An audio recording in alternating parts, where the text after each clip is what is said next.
I don't think I've ever really felt love. That's not just a passing thought, it's a confession. I remember being 19, sitting on my bed after a breakup, trying to cry because that's what people do when they lose someone. But nothing came. No tears, no heartbreak. Just emptiness. It scared me. It made me wonder if I was incapable of love, if maybe I was broken beyond repair. Everywhere I looked, love was everywhere. Songs about devotion, movies about passion, friends posting about relationships online. To them, love seemed as natural as breathing. To me, it was like suffocating. I wanted to feel it, but deep inside I couldn't. If that sounds like you, then I want you to know you're not alone. And here's something that changed my life. Love isn't just something you feel. It's something you learn.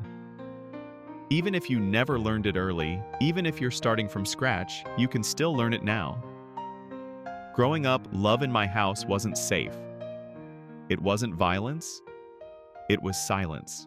Hugs were rare, stiff, like checking off a duty. I love you was conditional. It came attached to grades, achievements, appearances. Once when I was 10, I ran to show my dad a drawing I was so proud of. He barely looked up and said, "That's fine, but focus on math." No smile, no warmth, just dismissal. And I learned in that moment, affection had strings. Validation wasn't free. So my brain adapted.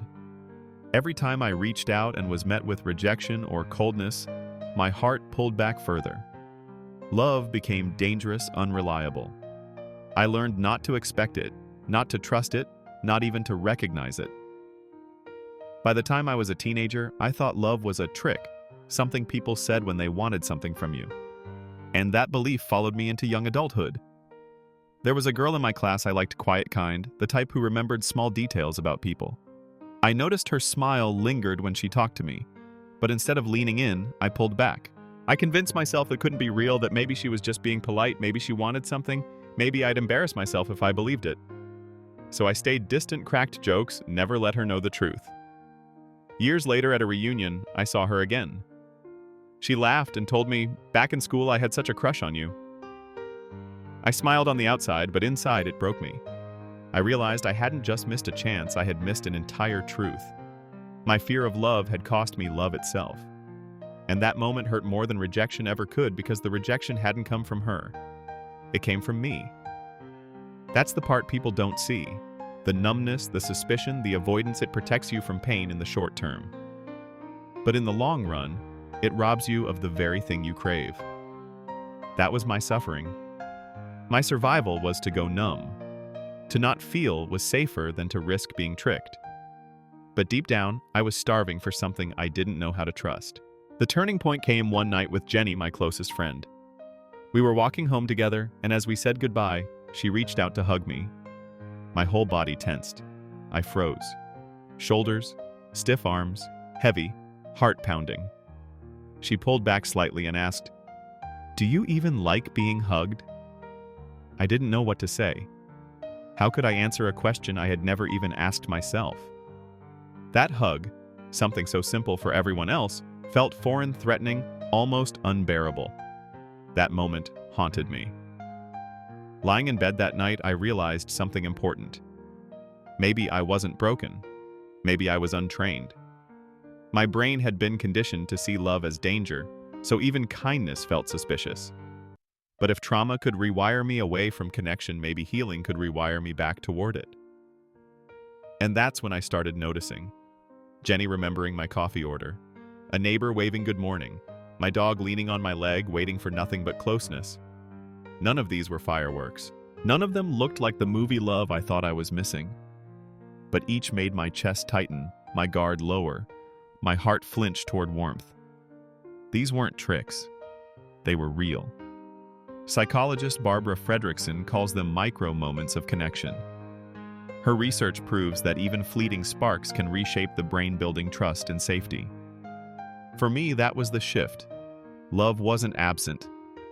It had always been there, hiding in small moments I had overlooked. But knowing love exists in small moments wasn't enough. I had to practice it to build the muscle. At first, I borrowed love. I watched shows where families hugged freely, where friends stood by each other no matter what. I read books where love wasn't conditional. I listened to music that made me feel held. My brain needed examples, emotional subtitles to understand what love could look like. Then I began practicing in real life. The first time someone complimented me, I wanted to brush it off. Instead, I forced myself to say, "Thank you." My voice cracked. My skin crawled. But underneath the discomfort, I felt a flicker of warmth.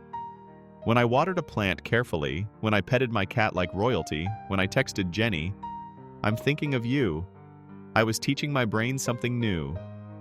The truth. It took me about a month before these actions started to feel even slightly natural. 30 days doesn't sound like much, but every single day felt like a fight against old wiring. Some mornings I slipped back into numbness. Some nights I felt ridiculous writing down one moment of connection. But I kept going, one day at a time. And slowly things shifted. By week 4, saying thank you didn't feel forced anymore. Checking in on Jenny felt genuine. Pouring myself tea on a sad night felt comforting instead of mechanical. That month proved something powerful. Consistency mattered more than intensity. It wasn't about one grand gesture. It was about showing up again and again until my brain believed me. That first month was hard, but it was worth it. Because it showed me love could be learned, rebuilt, sustained, even for me. I used to believe I was incapable of love, that I was too numb, too broken. I carried that belief through my childhood into my teens, into the moment I let go of a girl I secretly liked, because I didn't trust her feelings could be real. And I'll never forget the sting of hearing years later that she had liked me too. I missed it not because it wasn't there, but because I couldn't believe in it. But now I see things differently. Love didn't roar back into my life with passion or obsession. It whispered through coffee orders, quiet hugs, small thank yous, and the discipline of daily practice. If you've ever thought, "I don't think I've ever really felt love," please hear me, you're not broken. You survived. And survival is proof of your strength. But survival doesn't have to be the end of your story. You can shift. You can learn love one small act at a time. Start today. Borrow love practice. Write down one flicker of connection you notice. It may feel mechanical at first, but over time it grows. You are worth loving. Even by you. Especially by you.